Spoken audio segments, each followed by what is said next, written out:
Hello everyone. Question number 1 में आप exercise 8.1 में देख सकते हैं ट्रिग्नोमेट्री में क्लास 10 में in triangle ABC right angle at B means angle B जो है राइट एंगल है मीन्स 90 डिग्री है। AB equal to 24 centimetre given है, BC equal to 7 centimetre given है। तो उस बेसिस पर हम लोगों ने ट्रायंगल को ड्रॉ कर लिया है ABC और B पर 90 डिग्री दिखा दिया है। AB 24 सेंटीमीटर है, BC 7 सेंटीमीटर है। तो हम लोगों को sine A cos A sine C cos C को डिटरमाइन करना है, मीन्स उसका वैल्यू फाइंड आउट करना है। तो हम लोग गिवन में लिखते हैं, पहले गिवन में लिखते हैं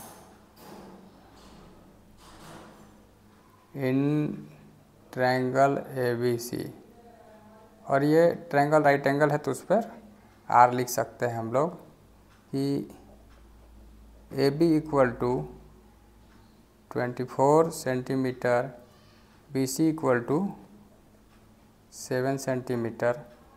तो ये 90 डिग्री के सामने वाला जो है, ये जो साइड है इंक्लाइंड है, तो ये AC का वैल्यू क्या हुआ।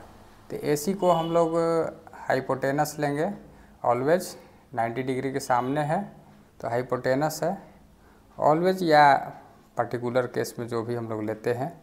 तो AC हाइपोटेनस है तो हाइपोटेनस का स्क्वायर इक्वल टू क्या होता है, P square plus B square, यानी कर्ण स्क्वायर। हिंदी वाले देखेंगे कि एक फार्मूला होता है पाइथागोरस पर में, पाइथागोरस थ्योरम, कर्ण स्क्वायर बराबर लंब स्क्वायर जोड़ आधार स्क्वायर।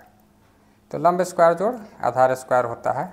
तो अब हम लोग इसको लिखते हैं इसी फार्मूला पे बेसिस करके, इसी फार्मूला के बेसिस पर AC स्क्वायर इक्वल टू, और यहाँ पे हम लोग ये भी लिख देते हैं कि AC इक्वल टू 8 है। तो AC इक्वल टू 8 है, पाइथागोरस पर में से लिखते हैं। अब AC square equal to AB square plus BC square, और यहाँ AC स्क्वायर इक्वल टू आ जाएगा AB का स्क्वायर कितना है 24 का स्क्वायर प्लस 7 स्क्वायर, और इस तरह से ये आ गया 576 प्लस 24 का स्क्वायर 576 होता है, 7 का स्क्वायर 49 होता है, और ये 625 आ जाएगा। तो ऐड कर लेंगे, आप लोग देख लेंगे, और AC स्क्वायर बराबर इतना आया, और लास्ट में AC बराबर अंडर रूट 625। इधर जो पावर 2 है तो इस साइड गया तो वर्गमूल में आ गया, या दोनों तरफ वर्गमूल करते हैं तो ये वर्गमूल में रह गया, ये वर्गमूल से स्क्वायर रूट से पावर 2 कैंसिल हो गया। तो अब हम लोग देखते हैं कि इसका रूट 25 आ गया, तो AC इक्वल टू 25 सेंटीमीटर आ गया। स्क्वायर रूट 625 का आप लोग याद रखेंगे, 625 का 25 सेंटीमीटर। तो ये एक चीज़ निकल गया यहाँ पर हम लोग का। और उसके बाद अब क्या करते हैं कि 1 नंबर में आज हम लोग ये पाइथागोरस प्रमेय ये भी याद रखेंगे हम लोग, इंग्लिश वाले, पाइथागोरस थ्योरम। ये पाइथागोरस थ्योरम याद रखेंगे, उससे अच्छा रहेगा ये सब क्वेश्चंस बनाने में। बिना इसके क्वेश्चंस नहीं बनेंगे कि हाइपोटेनस इक्वल टू 8 है जो यहाँ पर, वो नहीं निकल सकता था। तो पाइथागोरस थ्योरम के बिना हाइपोटेनस आप लोग नहीं निकाल सकते थे, इसलिए पाइथागोरस थ्योरम याद रखना ज़रूरी है। अब हम लोग आगे बढ़ते हैं। तो दिया है क्वेश्चन में साइन A कॉस A का वैल्यू निकालना है।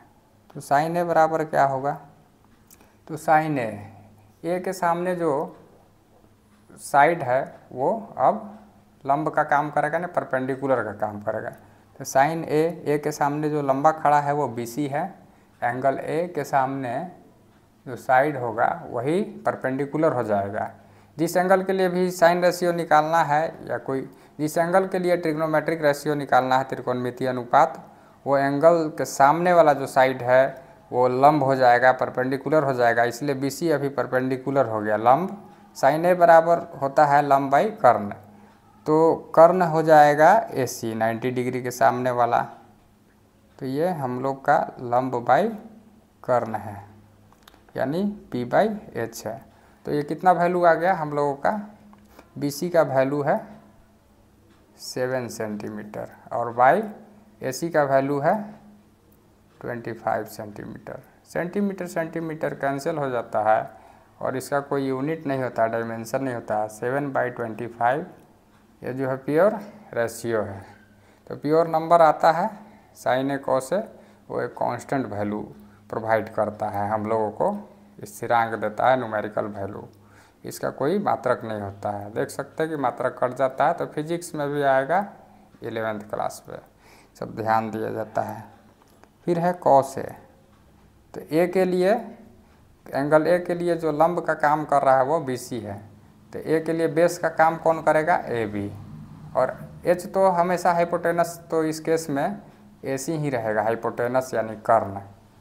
तो कर्ण रहेगा ये AC, तो बेस हो गया AB। कॉस ए के एंगल ए के मामले में बेस हो गया AB। और AC, यानी यहाँ पर हम लोग कॉस का फॉर्मूला जानते हैं, B/H होता है, इसलिए वैसा हुआ।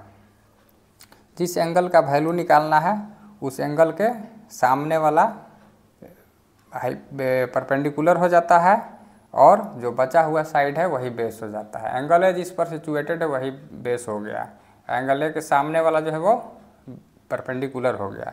तो वही है मैंने यहाँ लिखा है, बेस का काम ए के लिए AB कर रहा है और हाइपोटेनस का काम AC कर रहा है।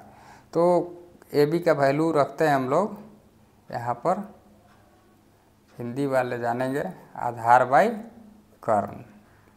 तो इसके लिए अब हम लोग रखते हैं AB का वैल्यू 24 सेंटीमीटर बाई 25 सेंटीमीटर, और ये 24/25 आया। सेंटीमीटर सेंटीमीटर कैंसिल हो जाता है और 24/25 आ गया। और क्वेश्चन नंबर 2 में देखते हैं, तो यहाँ पर है साइन C का वैल्यू हमें निकालना है।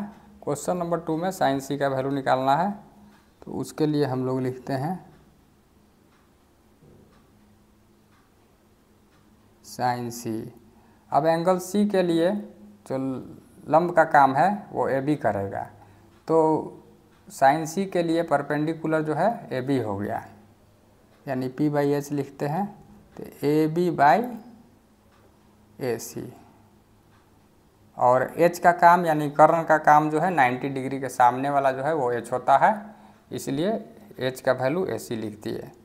अब AB का वैल्यू 24 सेंटीमीटर और AC का वैल्यू 25 सेंटीमीटर, दोनों कैंसिल हो गया, तो 24/25 आ गया और ये आंसर हो गया। इसी तरह साइन C के बाद कॉस C का भी वैल्यू हम लोग निकाल सकते हैं, और हम लोग कॉस C बराबर करते हैं, तो इसमें B/H होता है।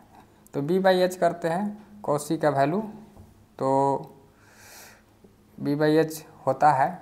तो कॉस C के लिए, एंगल C के लिए परपेंडिकुलर हो गया AB और बेस हो गया BC। तो यहाँ पर हम लोग B के जगह, आधार के जगह BC लिखेंगे और कर्ण के जगह AC लिखेंगे।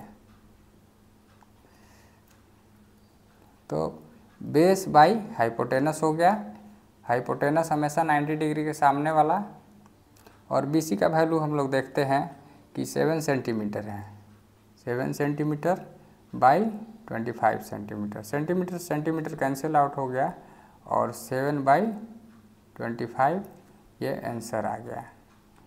तो हम लोग का ये क्वेश्चन कंप्लीट सॉल्यूशन हो गया। तो इस तरह से हम लोग देख सकते हैं कि जिस एंगल के लिए T रेशियो निकालना रहेगा उस एंगल के सामने वाला परपेंडिकुलर हो जाएगा। C के लिए परपेंडिकुलर 24 सेंटीमीटर हो जाएगा, ए बी सी के सामने जो साइड खड़ा है वो परपेंडिकुलर हो जाएगा। और एंगल ए के लिए जब हम लोग निकालेंगे T ratio sine cos tan कुछ भी, तो वो बी सी हो जाएगा परपेंडिकुलर। परपेंडिकुलर चेंज करेगा, बचा हुआ साइड जो है वो बेस का काम करेगा। और 90 डिग्री के सामने वाला वो हाइपोटेनस होगा हमेशा। तो कर्ण हमेशा यानी हाइपोटेनस हमेशा ऐसी होगा यहाँ पर। तो इस तरह से हम लोग क्वेश्चन का जो 4 वैल्यू दिया हुआ था, sign A cos A sign C cos सी, ये अलग अलग इसलिए करके दिया था कि साइन ए कॉस ए के केस में ए के लिए परपेंडिकुलर बी सी होगा और बचा हुआ साइड ए बी जो है बेस हुआ, और हाइपोटेनस तो हमेशा ऐसी हुआ ही। फिर साइन सी कॉस सी साथ इसमें इसलिए दिया हुआ है किताब में प्रैक्टिस के लिए कि सी के लिए परपेंडिकुलर हो जाएगा ए बी, यानी पी का काम ए बी करेगा।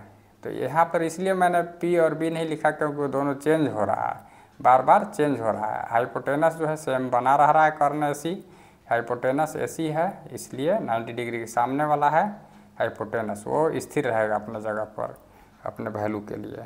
तो इस तरह से सॉल्व हो गया हम लोग का क्वेश्चन। मिलते हैं नेक्स्ट वीडियो में।